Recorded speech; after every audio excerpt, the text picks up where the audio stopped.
Assalamualaikum warahmatullahi wabarakatuh. Bismillahirrahmanirrahim. Assalatu wassalamu ala asrafil anbiya wal mursalin wa ala alihi wa sahbihi ajmain. Amma ba'du. Pertama-tama, marilah kita panjatkan puja dan puji syukur kita kehadirat Allah Subhanahu wa ta'ala yang telah melimpahkan rahmat serta hidayahnya sehingga kita dapat melaksanakan kegiatan belajar mengajar meski pembelajaran jarak jauh. Salawat serta salam tak lupa kita haturkan kepada junjungan alam Nabi besar Muhammad Sallallahu Alaihi Wasallam yang telah membawa kita dari alam kegelapan menuju alam yang terang benderang, yakni agama Islam. Selamat pagi anak-anak, bagaimana kabarnya? Semoga kita selalu diberikan kesehatan dan pandemi ini cepat berakhir agar kegiatan belajar mengajar dapat kita laksanakan secara langsung. Baiklah, hari ini kita akan membahas materi tentang berempati itu mudah, menghormati itu indah. Nah, apakah ada yang sudah membaca atau mengetahui makna dari empati dan menghormati? Baiklah, marilah kita sama-sama memulai kegiatan belajar mengajar ini dengan melafazkan al-basmalah. Bismillahirrahmanirrahim. Baiklah, kita akan membahas tentang berempati dan menghormati. Terlebih dahulu, kita akan membahas tentang berempati. Adapun pengertian empati adalah keadaan mental yang membuat seseorang dalam keadaan, perasaan, atau pikiran yang sama dengan orang lain.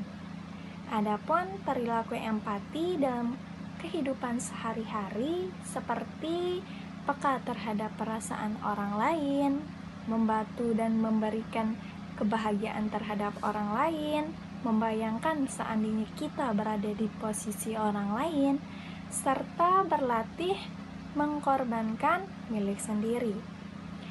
Misalnya, apabila ada teman kita terjatuh dari sepeda, kita ikut merasakan sakit dari apa yang dirasakan teman kita, sehingga timbul rasa empati di dalam diri kita dan kita tergerak untuk membantunya. Kita membantunya mengobati lukanya atau dengan cara menghiburnya.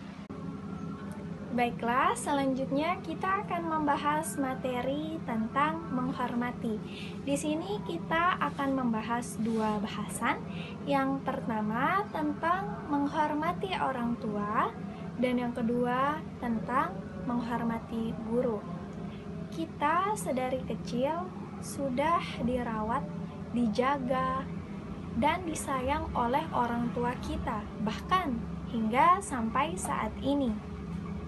Jasa orang tua begitu besar terhadap anaknya, sehingga bagi seorang anak wajib hukumnya untuk berbuat baik, menyayangi, serta menghormati kedua orang tuanya. Allah Subhanahu wa ta'ala memerintahkan kita untuk berbuat baik kepada kedua orang tua kita, seperti yang terdapat dalam Al-Quran Surah Al-Baqarah ayat 83, yang artinya, dan ingatlah ketika kami mengambil janji dari Bani Israel, janganlah kamu menyembah selain Allah dan berbuat baiklah kepada kedua orang tua, kerabat, anak-anak yatim, dan orang-orang miskin, dan bertutur katalah yang baik kepada manusia, laksanakanlah sholat dan tunaikanlah zakat.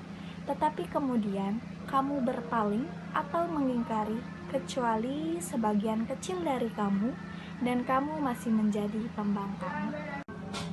Adapun perilaku yang mencerminkan sikap menghormati orang tua dalam kehidupan sehari-hari, diantaranya yang pertama, membantu pekerjaan orang tua di rumah, mengikuti nasihat orang tua, mengikuti segala perintah orang tua, dan mendoakan yang baik untuk orang tua.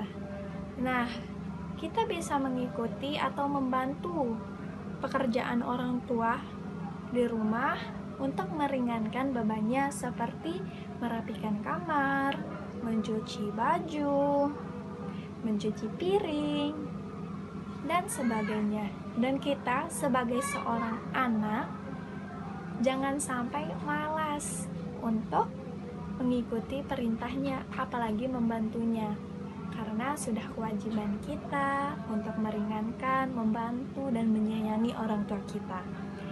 Nah, jangan sampai nih kita nanti di rumah ketika disuruh beli bumbu dapur, kita malah jawab, gak mau. Baiklah, selanjutnya kita akan membahas materi yang kedua mengenai menghormati guru. Guru jasanya tidak kalah besar dari orang tua. Guru merupakan orang tua kedua bagi kita ketika di sekolah. Guru merupakan salah satu bagian terpenting dalam membangun karakter seorang anak. Maka dari itu, kita sebagai anak atau peserta didik wajib hukumnya untuk menghormati guru. Nah, adapun perilaku yang mencerminkan sikap dari menghormati guru, yaitu mengerjakan dan melaksanakan tugas dengan ikhlas dan baik, mengikuti nasihatnya, apabila diajak berbicara tidak sibuk dengan hal yang lain, serta menyapa apabila bertemu di jalan atau dimanapun. Nah, seperti yang kita ketahui, di masa pandemi ini, kegiatan belajar mengajar dilaksanakan secara online, sehingga terlihat banyak sekali dari peserta didik yang kurang menghargai atau menghormati gurunya, seperti tidak memperhatikan, tidak menonton atau membaca materi, dan tidak mengerjakan tugas. Sebagai peserta didik, harus menghargai gurunya, karena guru sudah mempersiapkan materi sebelum disampaikan. Nah, jadi jangan sampai ketika penyampaian materi ada peserta didik yang tidak memperhatikan, tidak mengerjakan tugas, dan sebagainya. Baiklah, mungkin hanya itu saja yang dapat Ibu sampaikan di pertemuan kali ini. Untuk tugasnya, tolong catatkan contoh perilaku dari berempati dan menghormati orang tua yang anak-anak lakukan ketika lagi di rumah. Nah, selanjutnya juga buatkan Ibu video pembelajaran mengenai contoh dari sikap berempati dan menghormati. Oke, jadi Ibu simpulkan bahwa berempati atau menghormati itu sangat penting. Nah, jangan sampai empati ataupun rasa hormat kita itu hilang. Kita harus berempati kepada teman yang sedang susah dan menghormati orang tua ataupun guru, karena hukumnya wajib dan sudah ada di dalam Al-Quran surah Al-Baqarah ayat 83. Baiklah, itu saja yang dapat Ibu sampaikan pada pertemuan kali ini. Sampai jumpa di pertemuan yang selanjutnya. Oke, untuk sama-sama menutup kegiatan kita pada hari ini, marilah kita sama-sama membaca Alhamdulillah. Alhamdulillahirabbil alamin. Assalamualaikum warahmatullahi wabarakatuh.